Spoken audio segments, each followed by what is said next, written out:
वास्तविक महाभारत की लड़ाई हुई है अर्जुन और कृष्ण के बीच में, और इस लड़ाई में हिंसा इसीलिए नहीं है क्योंकि अर्जुन के हारने में ही अर्जुन की भलाई है।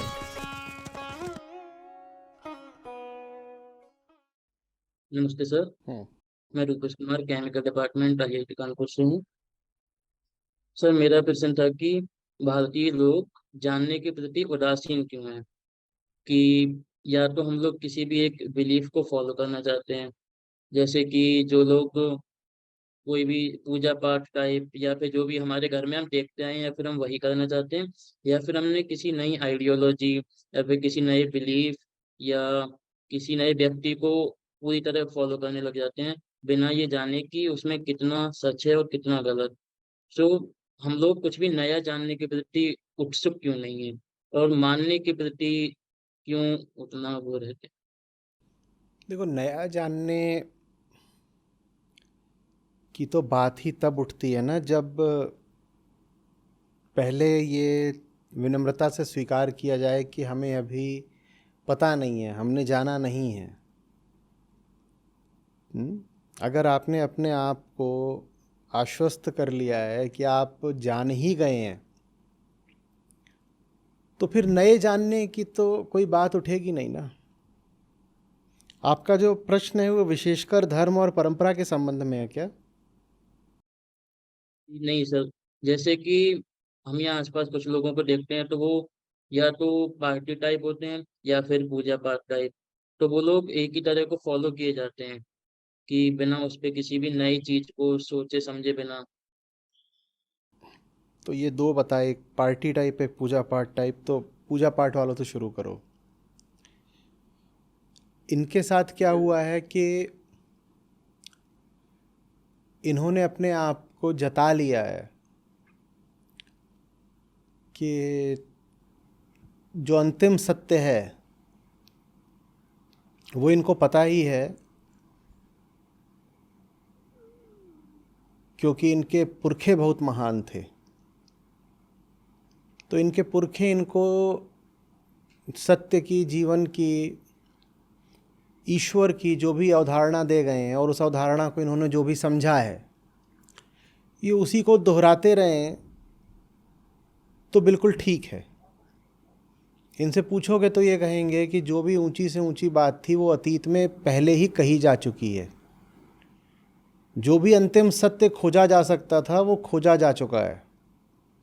तो हम अब नया क्या जान लेंगे? आम भाषा में कहें तो नया क्या उखाड़ लेंगे?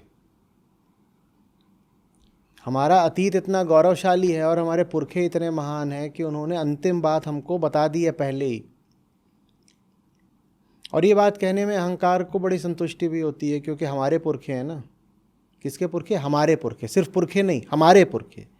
तो जैसे हमें ये कहने में बड़ा संतोष होता है कि मेरी कार सबसे चमकदार,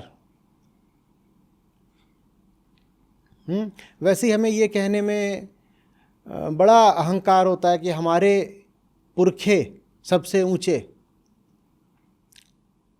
ठीक है, इसी तरीके से हम बोलते हैं फिर कि मेरा विचार सबसे ऊंचा, या मेरा बच्चा सबसे होशियार, या मेरा धर्म सबसे श्रेष्ठ। इन सब में साझा क्या है? मैं। मेरा है ना, तो सबसे ऊंचा होगा ही। अब भारत में हुआ क्या है कि हमारे पुरखे वास्तव में श्रेष्ठ थे। सब पुरखे नहीं, उनमें से कुछ गिने चुने ऋषि, मनीषी, कवि, वैज्ञानिक वो श्रेष्ठ थे। और सचमुच वो कुछ हमें बहुत ऊंची बातें विरासत में छोड़कर गए भी हैं। लेकिन धर्म का क्षेत्र कुछ ऐसा है कि वहाँ आप दूसरों का पकाया हुआ नहीं खा सकते। वहाँ हर व्यक्ति को अपना स्वयं ही पकाना पड़ता है। दूसरे अधिक से अधिक आपको कुछ दिशा निर्देश दे सकते हैं, पकाना तो स्वयं ही पड़ता है। क्योंकि वो चीज़ ऐसी है जिसमें जानने भर से बात नहीं बनती, जानने वाले को बदलना पड़ता है। अगर सिर्फ जानने जैसी बात होती, जैसा विज्ञान में होता है कि भाई किसी ने आपको ज्ञान दे दिया और आपने उस ज्ञान को जान लिया तो आप भी ज्ञानी कहला गए, वैज्ञानिक हो गए। तो फिर भी चलो बात बनती। अध्यात्म में ऐसा नहीं होता है। अध्यात्म में जो जानने वाला है उसको स्वयं ही मिटना पड़ता है, विगलित होना पड़ता है। हर व्यक्ति जो अध्यात्म में निकलता है आगे, वो शुरुआत अपनी शून्य से ही करता है। हो सकता है पुरखे बहुत महान रहे हो, लेकिन आप फिर भी शुरुआत शून्य से करोगे। महानता विरासत में नहीं मिल सकती। धार्मिक आध्यात्मिक क्षेत्र में महानता विरासत में नहीं मिल सकती। विरासत में ग्रंथ मिल सकते हैं, विरासत में ज्ञान मिल सकता है, पद्धतियां भी मिल सकती हैं। महानता तो स्वयं ही अर्जित करनी पड़ती है। लेकिन ये बात हमारा अहंकार स्वीकारता नहीं है। वो कहता है कि पुरखे महान थे और हम बस पुरखों की दी हुई पूजा पद्धति को दोहरा रहे हैं तो हम भी महान हो गए ना। अब अगर नया जानने की कुछ कोशिश करेंगे तो वो तो बात हो जाएगी कि जैसे हम खुद ही नए सवाल उठा रहे हो। हम नए सवाल क्या उठाएं? सवाल जितने भी उठाए जा सकते थे उनका उत्तर तो अतीत में दिया जा चुका है, तो हम कोई नया सवाल नहीं उठाएंगे। नया सवाल खतरनाक होगा। नए सवाल का मतलब होगा अतीत पर ही प्रश्न चिन्ह लगाना। हम कोई नया सवाल नहीं उठाएंगे। हमारे पुरखे महान थे, हम भी महान हैं। क्यों? क्योंकि उन्होंने जो हमें बताया हम उसका पालन कर रहे हैं। अब बात यह है कि आप अगर स्वयं महान नहीं हो तो दूसरे महान लोगों की बातें आप समझ ही नहीं सकते, उनका पालन कैसे कर लोगे? आप क्या सोचते हो कि गीता की एक प्रति घर में रख लेने से आप कृष्ण सरीखे हो गए या अर्जुन जैसे हो गए? ना। आप क्या सोचते हो आप गीता का रोज पाठ भी कर लेते हो तो भी आप में कुछ बोध आ गया? ना। गीता तो उसके लिए है जो अर्जुन की तरह निर्मम और निर्मोही हो सके। वो आपने करा नहीं। जो निर्ममता अर्जुन ने दिखाई वो तो आपने दिखाई नहीं, तो आपको गीता कहाँ से समझ में आ जाएगी? पर आप कहते हो नहीं मैं भी महान हूँ और मुझे कोई सवाल करने की ज़रूरत नहीं है। सवाल जवाब का कुछ अब स्थान बचा ही नहीं है, सब मुझे पता है। समझ में आ रही बात? तो पूजा पाठ वाले इस तरह से कोई नया सवाल उठाने से बिल्कुल बचते हैं। उनको ये लगता है आप नया सवाल उठाओगे तो ये कुछ नास्तिकता जैसा हो जाएगा। वो ये नहीं समझते हैं कि आस्तिकता का अर्थ ही होता है जिज्ञासा। जो जिज्ञासा नहीं कर सकता, जो खुले सवाल नहीं पूछ सकता, जो निर्भीक होकर के ऊंची से ऊंची चीज पर भी प्रश्न खड़ा नहीं कर सकता, वो आस्तिक है ही नहीं। जब आप बोलते हैं आस्तिक तो उसका अर्थ होता है वो जो चेतना की मुक्ति की संभावना में विश्वास रखता हो। पूछा गया क्या चेतना मुक्त हो सकती है? जिसने कहा हाँ वो आस्तिक। जिसने कहा नहीं इस भौतिक जगत के अलावा कुछ होता ही नहीं है तो चेतना मुक्त कहां से हो जाएगी, वो नास्तिक। तो आस्तिकता का अर्थ ही है लगातार प्रश्न करना, जिज्ञासा करना, जानने को उत्सुक रहना, यही तो आस्तिकता है। तो क्यों जाने अगर जानना खतरनाक है? क्यों जाने अगर जानने में श्रम लगता है? क्यों जानने अगर जानने में अहंकार को अपने चोट पड़ेगी? तो इसलिए सब जो पूजा पाठ वाले लोग हैं वो आमतौर पे सवाल जवाब बर्दाश्त नहीं करते। ज़्यादा सवाल जवाब करोगे तो कहेंगे धर्म का द्रोही है तू, और नास्तिक है तू, और बदतमीज़ है तू, निकल बाहर। अब आते हैं उन पर जिनको धर्म से लेना देना नहीं, जिनको तुमने कहा पार्टी वाले लोग। तो एक तरफ पूजा वाले लोग, एक तरफ पार्टी वाले लोग। ये जो पार्टी वाले लोग हैं इनका अपना अलग धर्म चलता है। इनके धर्म का नाम ही है पार्टी। इनको लगता है पैदा किस लिए हुए हैं? पार्टी वास्ते। इनको लगता है इसी में सुख मिल जाएगा।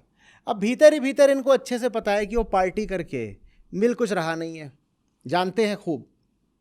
लेकिन जितनी देर पार्टी चलती है उतनी देर के लिए ही सही, पर कुछ उत्तेजना तो मिल जाती है और उस उत्तेजना में ऐसा लगता है ऐसा दुख चला गया। समझ रहे हो?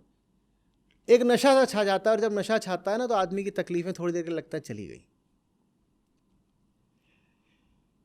लेकिन जानते हैं भीतर भीतर कुछ चला नहीं जाता। पार्टी खत्म हो जाती है, पार्टी खत्म हो जाती है, धम धम धम जो म्यूजिक बज रहा था वो भी रुक जाता है, सूरज उगाता है, आंखें फिर चुंधियाने लगती हैं, हैंगओवर बचता है बस। ये बात जानते हैं ये कि पार्टी से इनको वो आनंद तो मिल नहीं रहा जो जीवन का परम लक्ष्य होता है। लेकिन पार्टी में इनको थोड़ी देर का रोमांच तो मिल गया था। अब आप जाके इनसे सवाल करोगे कि भाई ये तुम पार्टीबाजी करते हो तो मिलता क्या है, तो ये चाहेंगे नहीं कि आप इनसे बहस करो, ये आपको टरका देंगे। ये आपकी बात को अनसुना करेंगे, आपका मजाक उड़ा देंगे। क्योंकि अगर वो इस सवाल जवाब में आगे बढ़ते हैं तो उनकी पोल खुलेगी, पता चलेगा कि ये पार्टीबाजी व्यर्थ जा रही है, पता चलेगा कि पार्टीबाजी थोड़ी देर का सुख देती है, उससे आगे का बहुत नहीं देती है। देखो, पार्टी को पार्टी के स्थान पे रखना चलता है। आप किसी दिन वहाँ पर चले गए और आपने कहा दुनिया में इतनी चीज़ें हैं, चलो यहाँ पे ज़ोर का संगीत बज रहा है, ठीक है, लोग खा पी रहे हैं, चलो वो ठीक है। लेकिन ये सोचना कि वो पार्टी आपको जीवन में किसी तरह आपकी मुश्किलों से आज़ादी दे देगी, पार्टी आपकी ज़िंदगी ही बन जाए। पार्टी बस वही थोड़ी होती है कि रात में खा पी रहे हो, नाच गा रहे हो। पार्टी का मतलब है अपने आप को रोमांच देकर, उत्तेजना देकर संतुष्ट करने की कोशिश करना, इसको कहते हैं पार्टीबाजी। अब उनके पास और कोई तरीका ही नहीं है अपने आप को संतुष्ट करने का। भले ही वो जान जाए कि वो संतुष्टि क्षणभंगुर होती है, लेकिन उनके पास कोई विकल्प ही नहीं है। आप उनसे बहस करोगे तो पोल खुलती है, पता चलता है कि भीतर कितना अवसाद है और खालीपन है, तो आपसे कोई बात नहीं करेंगे। आप बात करोगे उन्हें चोट लगेगी, क्योंकि आप उन्हें दिखा दोगे कि इससे तुम्हें जो कुछ भी मिल रहा है वो बहुत थोड़ा सा है और चाहते हो तुम बहुत ज़्यादा। इतने थोड़े से बात बनती नहीं है, लेकिन फिर भी तुम यही सब करते जाते हो। कभी दिन की पार्टी, कभी रात की पार्टी, कभी शहर की पार्टी, कभी गांव की पार्टी, कभी हिल स्टेशन की पार्टी, कभी ऑफिस की पार्टी। और पार्टी में 100 लोग जमा हो भी ज़रूरी थोड़ी है। आप कहते हो मैं बैठ करके IPL देखा करता हूँ रोज़, वो भी आपकी एक व्यक्तिगत पार्टी ही है कि बैठ गए हैं और एक एक करके मैच आते जा रहे हैं, हर साल देखते जा रहे हैं। और क्या कर रहे हो तुम? ज़िंदगी के सही और आवश्यक मुद्दों से आंखें चुरा रहे हो, ये कर रहे हो और क्या कर रहे हो, ये भी पार्टीबाजी ही है। तो इस तरह ना इधर वाले सवाल जवाब में, जिज्ञासा में, सही संवाद में रुचि रखेंगे, ना उधर वाले। ऐसा इंसान जो सचमुच सच्चाई में उत्सुक हो बहुत कम मिलता है। बाकी तो सब हम झूठ के सौदागर होते हैं और सब ने अपने अपने तरीके के झूठ पकड़ रखे होते हैं।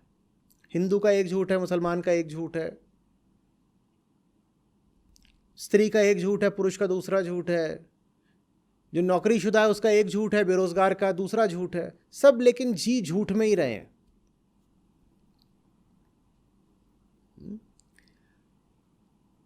जिज्ञासा ही धर्म के केंद्र में है, रिलीजन्स कोर। जानना, मैं समझना चाहता हूं। क्यों समझना चाहता हूं? क्योंकि न समझना ही तो मेरा दुख है और दुख से आजादी चाहिए। मैं समझना चाहता हूं। अज्ञान ही तो केंद्रीय दुख है, मैं समझना चाहता हूं, ज्ञान चाहिए।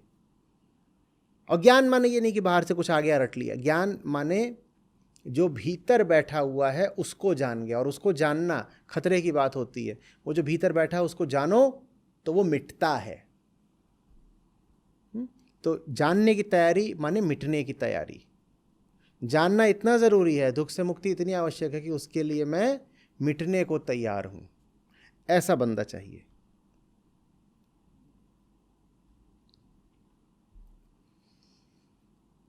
जी आचार्य जी, धन्यवाद।